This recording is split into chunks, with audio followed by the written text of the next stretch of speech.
Battle Channel Aki Ikrar.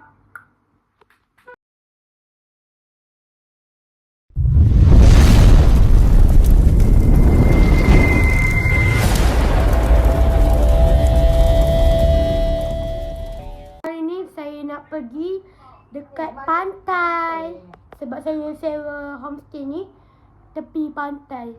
Jom kita pergi, okey? Sekejap saya nak pakai selipar. Kita ambil selipar dulu kan. Alam. Buka. Okay, buka sana. Pantai dekat kat mana? Jom.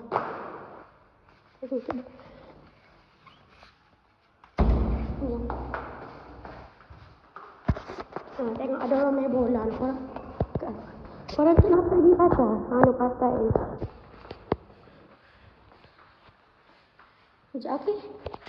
Sekejap saya nak bagi jalan dulu, okey? Pasar ni. Korang nampak tak pasar tu? Jom kita pergi. Sekejap Jom korang. Nampaknya orang main bola korang. Orang main bola korang.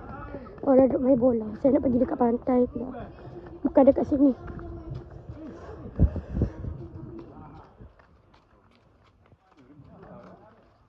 Tu tengok tahu.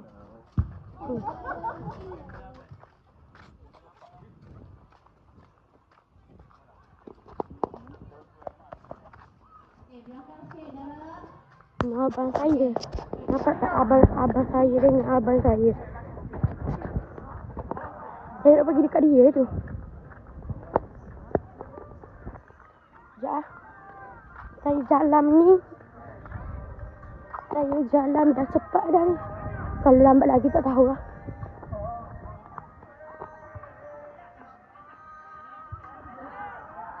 Tengok tu kan. Orang main apa?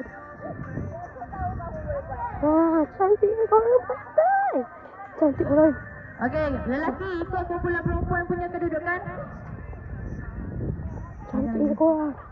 Okey, orang belakang. Cantik ni korang. Orang belakang tak payah balik Orang belakang letak je belon dekat belakang kamu. Kita nak kira. Macam mana ni? Wah, korang cantik. Wow. Ni dah pantai. Ni Bukit Keluan tau. Ni Bukit Keluan. Salah Wow. Yalah korang. Kita sambung sekejap lagi, okey? Salah kau ni. Korang, ni dah nak hujan korang. Saya baru je sampai tapi nak hujan lah. Dah nak hujan dah. So ni korang. Panik. Okay. Tunggu, takut telefon saya kena apa orang panggil? Kena air hujan kan? So kita sambung panik, okey? Kan? Dah nak hujan ni, dah saya nak balik dah. Dah nak hujan lebat dah. Dah lebat dah ni. Bukan tak lebat lagi, dah hujan dah. Jadi saya tu ada koti panjang lah. Tapi ini saja je lah koti kita pada hari ni kan. Okay lah.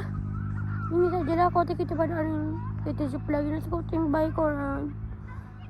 Bukan saya tak nak buat panjang. Tapi hujan nak buat macam mana kan. Basah pun saya nanti. Hujan-hujan macam ni.